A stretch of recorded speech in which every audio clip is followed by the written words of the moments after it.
जहाँ गुरुदेव का महान उपकार हमारी भारतीय विधा को सुसंस्कृत करता है। कहा जाता है कि गुरु ही हम सबके लिए एक ऐसा आधार है जिसके माध्यम से इंद्रभूत गौतम जैसा भी गौतम गणधर स्वामी बन जाते हैं। विश्व गुरु परमात्मा महावीर स्वामी को जिसने गुरु बनाया वो संसार से तिर गया, तो क्यों ना हम सब भी आचार्य कुंद कुंद स्वामी ने, जिन्होंने हमें वो पाथेय दिया जिसके माध्यम से हम कुमार्ग से सुमार्ग की ओर, अप्रशस्ता से प्रशस्तता की ओर, विशुद्धि से परम विशुद्धि की ओर बढ़ सकते हैं। और यही कारण है कि जब मानसरोवर पर कौवे जैसी आत्मा स्नान करती है तो हंस बन जाती है, और गुरु के ज्ञान सरोवर में जब हम स्नान करेंगे तो पूरा विश्वास है कि हंस से परम हंस भी बन सकते हैं। गुरु के चरणों में आकर के अभद्रता भी भद्रता में परिवर्तित होती है और भद्रता समंत्र भद्रता में परिवर्तित हो जाया करती है। ऐसी परम पूज्य गणनी आर्य का विशुद्धमती माता जी, जिन्होंने हमें सब कुछ प्रदान किया, सारे मार्गों को प्रशस्त किया, अपना अमूल्य क्षण हम सब शिष्याओं को दे करके, हम सब भक्तों को दे करके, पूज्य माँ गणनी आर्य का विशुद्धमती माता जी के श्री चरणों में 4 लाइनों का स्मरण करके आज का पाठ्यक्रम का शुभारंभ करेंगे। नाम आपका विशुद्धमती जी, मेरी कुमति हर लो ना। गणनी गुरु माँ गणना मेरी, अपने गुण से कर दो ना।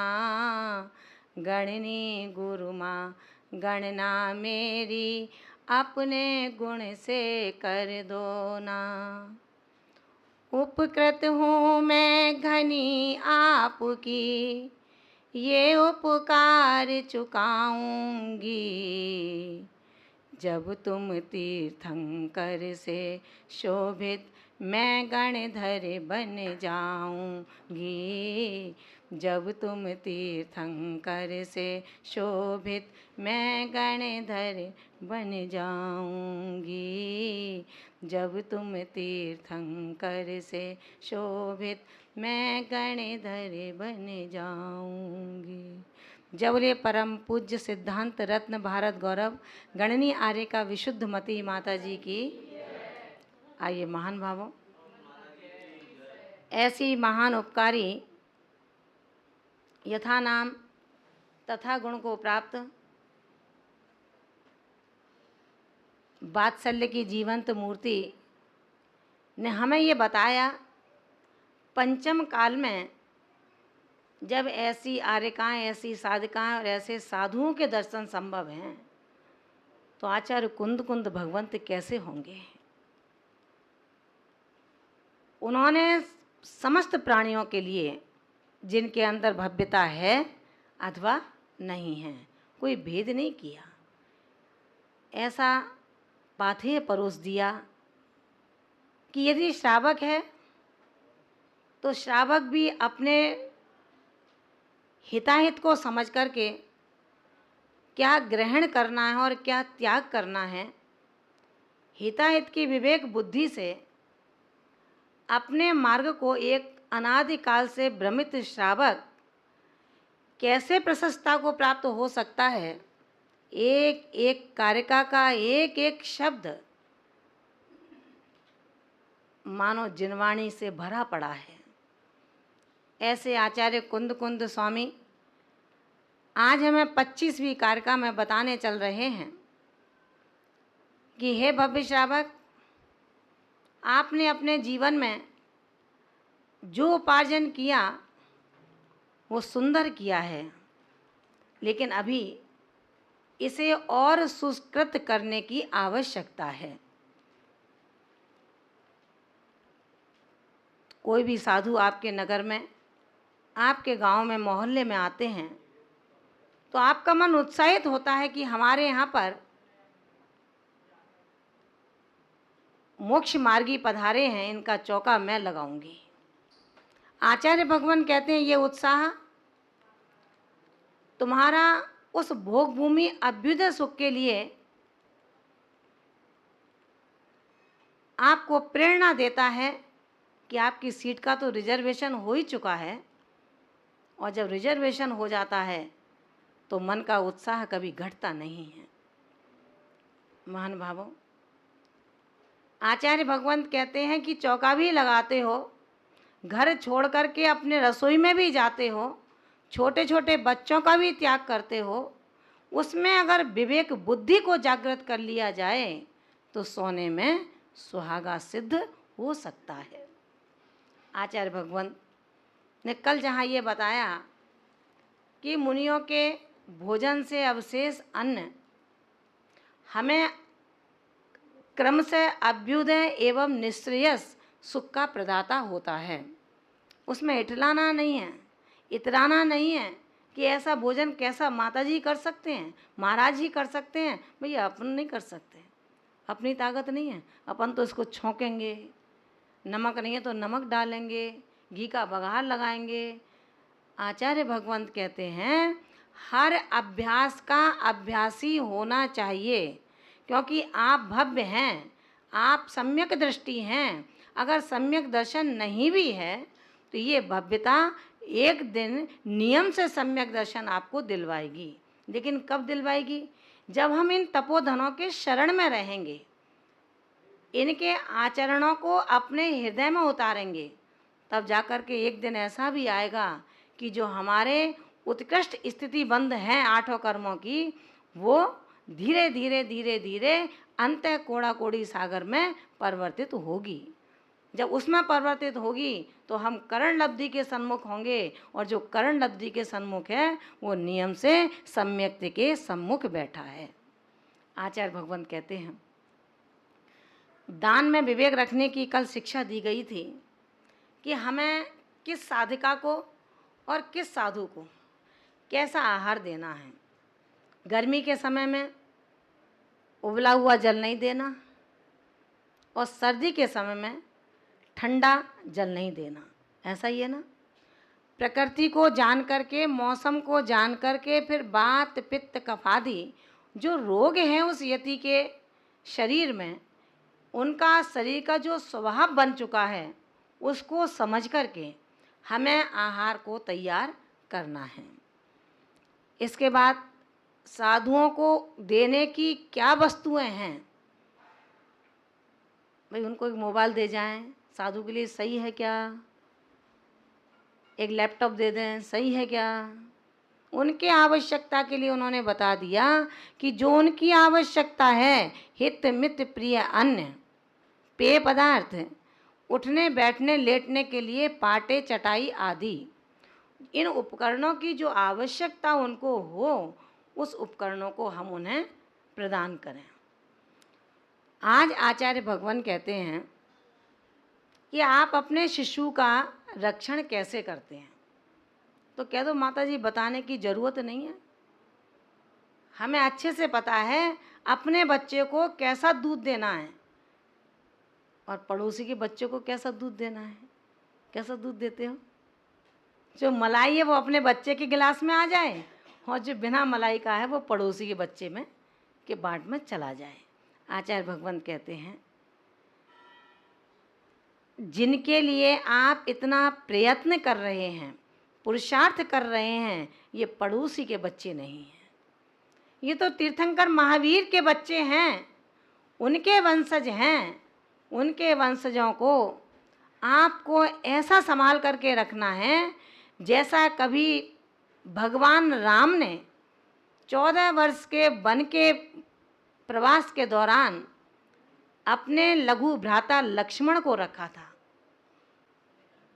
तो उन्होंने अपने लघु भ्राता को अपना भाई तो समझा था, लेकिन संभाल के सहज के ऐसे रखा था जैसे मैं महलों से लाया हूँ, अयोध्या से लेकर के आया हूँ, वैसे ही सुरक्षित वापस करना है माँ सुमित्रा को। महान भावों, ये जितने देश के अंदर साधक और साधिकाएं हैं, ये आपके पड़ोसी नहीं हैं, ये आपके रिश्तेदार नहीं हैं, ये आपके बच्चे और बच्ची भी नहीं हैं, ये भगवान महावीर के बच्चे हैं। और जो भगवान महावीर हम सबके परम पिता कहलाया करते हैं। इनके बच्चों को कैसे संभाल करके रखना है, कैसे करनी है यतियों की बैयावृत्ति। आचार्य भगवान 25वीं कारका में कहने चलते हैं। अणयाराणम बेजा बच्चम कुज्जा जहे है जाने जा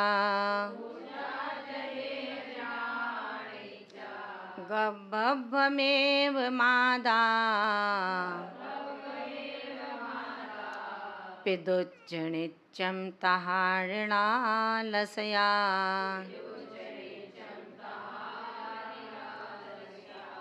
अणयाराणम बेजा बच्चम कुज्जा जहे जानिच्चा गब्बमेव मादा पिदुच्चनिच्चम तहारणालसया।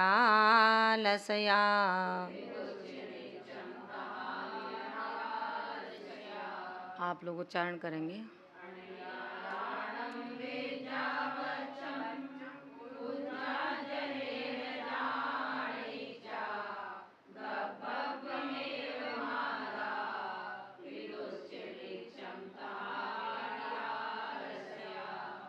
आचार्य भगवान यहाँ पर ये शिक्षित करते हैं वो तपोधन जो 24 घंटे में एक बार लेते हैं और मनमाना नहीं लेते हैं, जिसको श्रावक उनके अंजलि पुट में रख देते हैं उसको वो बड़ी प्रसन्नता के साथ में ग्रहण कर लेते हैं। आचार्य भगवान कहते हैं वो मुनि, वो आर्यिकाएं श्रावक के घर जाकर के खुशी खुशी से आहार को ग्रहण करके अपने अपने स्थान पर आ जाते हैं। उसके बाद अब हम श्रावक का कर्तव्य क्या है। मुनिराज जो आज मेरे यहाँ से भोजन करके गए हैं उनका स्वास्थ्य कैसा है, कहीं ऐसा तो नहीं है मेरा द्रव्य उनके रत्नत्रय में कहीं बाधा पैदा कर रहा हो। कभी पूछते हैं क्या आके अपन हैं? आचार्य भगवान कुंद कुंद स्वामी का कहना है कि ये श्रावक, जब तुमने आहार का दान दिया, अन्न का दान दिया, उस श्रावक से, उस साधक से पूछो तो सही कि हे यतिराज, आपका रत्नत्रय स्वास्थ्य कैसा है। कहीं ऐसा तो नहीं है कुछ पथ और अपथ चला गया हो, कुछ अनुकूल और प्रतिकूल चला गया हो। अनुकूल रसादि में परिवर्तित होगा और प्रतिकूल मलादि में परिवर्तित हो जाएगा। आचार्य भगवान कहते हैं अपने बच्चे को नज़र ना लगे इसलिए बोतल पर भी एक रुमाल ढक लेते हैं कि दूध दिखाई ना दे कितना पिया है। और भगवान महावीर के बच्चे को हम क्या दे रहे हैं, चीज़ देंगे एक कटोरी और लोटा लेंगे बहुत बड़ा, क्योंकि अपना बच्चा नहीं है, ये तो भगवान महावीर का बच्चा है। ध्यान रखना, जब आप अपने बच्चे का संरक्षण कर सकते हो और भगवान महावीर आपको देख सकते हैं तो क्या अपने बच्चों की सुरक्षा नहीं करेंगे। भगवान महावीर के ये वंशज आज देश में जितने भी यतिराज आर्यकाय चतुर्विद संघ भ्रमण कर रहा है, भगवान महावीर के धर्म को अपनी शक्ति के अनुसार ऊंचा उठा रहा है।